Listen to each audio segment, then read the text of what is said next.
नमस्कार दोस्तों, स्वागत है आप सभी का आपके अपने चैनल द रिटेल इन्वेस्टर में। गाइस, बात करने वाला हूं यहां पे मैं एक ऐसे स्टॉक की जिसका कल रिजल्ट आने वाला है और रिजल्ट के पहले जो प्रेडिक्शन निकल के आ रही है, जो प्रीव्यू निकल के आ रहा है, वो आप कह सकते हैं स्टॉक में एक बड़ी गिरावट की वजह बन सकता है। मैं ऐसा क्यों कह रहा हूं कि ये स्टॉक एक बड़ी गिरावट की वजह बनेगा और क्यों आप कह सकते हैं पिछले जो लगातार हम देख रहे हैं आईटी स्टॉक्स में गिरावट हो रही है, इस स्टॉक के रिजल्ट के बाद वापस से गिरावट हो सकती है। क्योंकि अगर आप देखें तो पिछले जो रिजल्ट्स निकल के आईटी स्टॉक्स के, उसमें डिसअपॉइंटमेंट हासिल लगी है। मार्जिन जो एक बहुत बड़ा आप कह सकते हैं डिसअपॉइंटमेंट लगातार निकल के आ रहा है, वो लगातार गिरावट की वजह बन रहा है दोस्तों।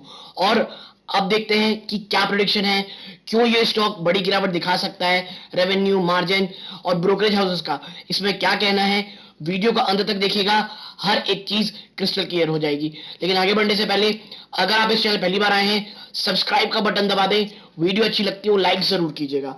तो अब विदाउट वेस्टिंग टाइम सीधा लेके चलता हूं शेयर प्राइस की तरफ। देखिए 0.19% की यहाँ पे तेजी देखने को मिली दोस्तों। कितनी? 0.19% की। ठीक है, और अगर मैं बताऊं आपको, ठीक है, अगर मैं बताऊं पिछले काफी समय से, पिछले एक महीने में स्टॉक ने ऊपरी स्तरों से एक समय तो दोस्तों मोर देन 7% गिरावट दिखाई थी, लेकिन करेंटली ये मोर देन 5% गिरावट दिखा चुका है सिर्फ एक महीने में दोस्तों। ठीक, ये सिलसिला यही नहीं थमता। पिछले 6 महीने में दोस्तों इसने जो ऊपर स्तर लगाए हैं 611 के, वहां से स्टॉक मोर देन 33% गिर चुका है दोस्तों। ठीक है, एक साल में ऊपरी स्तर से 28% और 5 सालों में एक काफी अच्छा रिटर्न 89% का।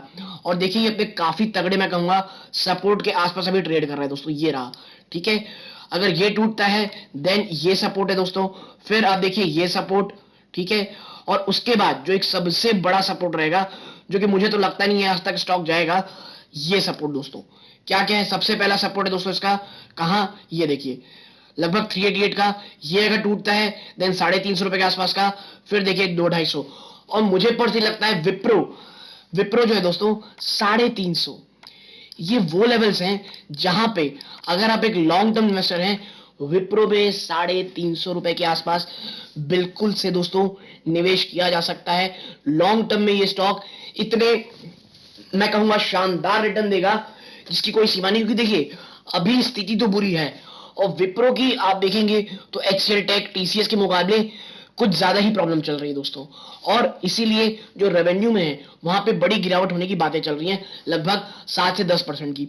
तो अब क्या है पूरा मामला, इसको सीधा मैं लेके चलता हूं इनके जो कह लीजिए रिपोर्ट है उसकी तरफ। तो देखिए विप्रो Q1 प्रीव्यू, सालाना मुनाफे में दिख सकती है 7 से 10% की गिरावट। ठीक है, विप्रो में दोस्तों सालाना 7 से 10% की आपको गिरावट देखने को मिल सकती है। आय में 14 से 18% का हो सकता है इजाफा। 14 से 18% की आप देख सकते हैं आय में इजाफा हो सकता है। ठीक है, देखिए टीसीएस और एचसीएल की तरह विप्रो के नतीजे भी कमजोर रह सकते हैं और मार्जिन पर दबाव भी दिख सकता है। सबसे बड़ा प्रॉब्लम जो आज के टाइम में आईटी स्टॉक्स में चल रहा है दोस्तों, वो यही है, मार्जिन में बहुत बहुत ज्यादा प्रेशर होना।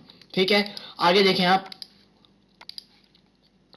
सीएनबीसी टीवी 18 पोल के मुताबिक तिमाही आधार पर Q1 के फाइनेंशियल 23 के में विप्रो की डॉलर आय में इजाफा देखने को मिल सकता है। ठीक है, डॉलर मजबूत है तो डॉलर में तो इजाफा देखने को मिलेगा ही दोस्तों। जबकि इसके एबिट में मामूली गिरावट नजर आ सकती है, जबकि इसके एबिट में दोस्तों थोड़ी बहुत गिरावट नजर आ सकती है। तो देखिए भारत की टॉप 4 आईटी कंपनी सेवा कंपनियों में से एक विप्रो लिमिटेड के जून 2022 को सप्ताह पहली तिमाही के लिए नतीजे कल यानी 20 जुलाई को घोषित किए जाएंगे दोस्तों। ठीक है, 20 जुलाई को इसके नतीजे घोषित किए जाएंगे। विप्रो के वित्त वर्ष 2023 की पहली तिमाही के लिए नतीजे कमजोर रहने की उम्मीद है। देखिए ये कि विप्रो के रिजल्ट कमजोर हैं, इसको ऑलरेडी प्रधान दोस्तों इसके शेयर प्राइस में डिस्काउंट कर चुका है कि विप्रो के भाई शेयर कमजोर होंगे ही, कमजोर होते हैं। मुझे लगता है 10 से 15% अगर और गिरावट होती है किसी भी कारणवश, 350 360 के आसपास अगर आपको विप्रो मिलता है, यकीन मानिए लॉन्ग टर्म में बहुत बहुत ज्यादा अच्छे कह सकता हूं मैं कि रिटर्न ये स्टॉक दे सकते हैं। देखिए बता दें कि विप्रो की प्रतिद्वंदी कंपनी टीसीएस और HCL के नतीजे भी कमजोर देखने को मिले थे। ठीक है, HCL TCS के नतीजे कमजोर आए थे, खास करके TCS के नतीजे।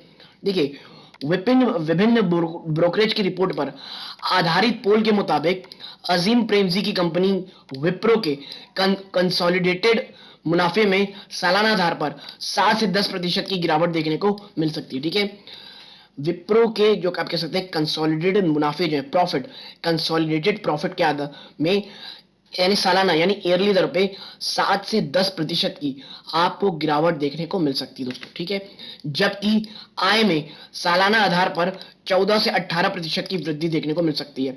जबकि अगर आप रेवेन्यू देखेंगे तो 14 से 18% की आपको इसमें वृद्धि देखने को मिलेगी। कंपनी की डॉलर आय में 1% से ज्यादा की बढ़ सकती है, जबकि मार्जिन में दबाव संभव है। मार्जिन में दबाव दोस्तों शेयर प्राइस मुझे लग रहा है और बाजार बहुत पहले से देख रहा है। और जब TCS HCL टेक में इतनी गिरावट हो चुकी है, रिजल्ट आ चुके हैं, बाजार डिस्काउंट कर चुका है दोस्तों इस चीज को। ब्रोकरेज का अनुमान है कि वित्त वर्ष 2023 की पहली तिमाही में कंपनी का कंसोलिडेटेड मुनाफा 2,900 से लेकर 3,000 करोड़ रुपए रहने की उम्मीद है। ठीक है, पहली तिमाही में जो कंसोलिडेटेड मुनाफा है वो 2,900 से लेकर के 3,000 करोड़ रुपए रहने की उम्मीद है, जबकि कंपनी की कंसोलिडेटेड आय 21,300 से लेकर के 21,700 करोड़ रुपए रहने का अनुमान है। ठीक है, अब आप देखिए जो कंसोलिडेटेड आय है, रेवेन्यू है, कह सकते हैं आप कि इनका जो आय है वो लगभग 21,300 से लेकर 21,700 करोड़ रहने का अनुमान है। ठीक है, कंपनी ने पिछली साल इसी अवधि के दौरान 18,252 करोड़ रुपए की आय और 3,232 करोड़ रुपए का मुनाफा कमाया था। ठीक है, अब देखते हैं भाई और क्या चीजें कह रही है और क्या ब्रोकरेज हाउस कह रहे हैं। ठीक है, मुनाफा कमाया था। आप देखें MS और कोटक के मुताबिक कंपनी Q2 2023 में फाइनेंशियल में गाइडेंस 2.5 से लेकर 4.5% पर रह सकती है। ठीक है, वहीं विप्रो और CLSA का मानना है कि कंपनी का Q2 फाइनेंशियल 20 गाइडेंस 2 से 4% रह सकता है। ठीक है, कोटक और MS दोस्तों ये दोनों कह रहे हैं, मॉर्गन स्टैनली और कोटक ये कह रहे हैं कि भाई Q2 के जो जब नतीजे आएंगे फाइनल 23 के वो 2.5 से 4.5% रहेंगे। वहीं CNBC TV 18 के मुताबिक तिमाही आधार पर Q1 ऑफ फाइनेंशियल 23 के लिए विप्रो की डॉलर आय में इजाफा देखने को मिल सकता है। कंपनी डॉलर आय वित्त वर्ष 2023 की पहली तिमाही में 275.8 करोड़ डॉलर रह सकती है, जबकि पिछली तिमाही में कंपनी की डॉलर आय 272.17 करोड़ डॉलर रही थी। ठीक है, तो देखिए इससे एक चीज है कि बाजार ने एक चीज डिस्काउंट कर ली कि भाई हाँ तिमाही में चीजें गड़बड़ होंगी। कल के जो रिजल्ट्स हैं उसमें आपको जो सबसे बड़ी चीज देखनी है वो है गाइडेंस, दूसरा है मुनाफा जो आप कह सकते हैं मार्जिन, और एम्प्लॉय बेनिफिट एक्सपेंसेस आगे।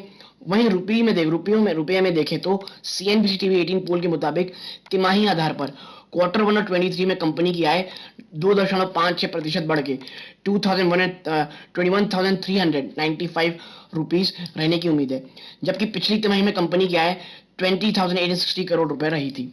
कंपनी का एबिट 16.4% रहने का अनुमान है, जबकि पिछली तिमाही में 17% था। यानी आप देख रहे होंगे काफी डिटेल एनालिसिस की जा रखी है। अब देखना ही होगा कल जब विप्रो के Q1 के नतीजे आने वाले हैं किस तरह से रहती है, और अगर थोड़ा भी पॉजिटिव सरप्राइज आता है चाहे मार्जिन के फ्रंट में हो या रेवेन्यू के फ्रंट में हो, आप देखेंगे कि स्टॉक स्पेसिफिक खास करके विप्रो में एक बड़ी तेजी आपको देखने को मिलेगी। तो यदि आपको ये एनालिसिस पसंद आई हो प्लीज वीडियो को लाइक कीजिए, चैनल पहली बार आए हैं सब्सक्राइब जरूर कीजिएगा। यहां तक जुड़े रहने के लिए धन्यवाद। यह वीडियो का अंत है। जय हिंद दोस्तों।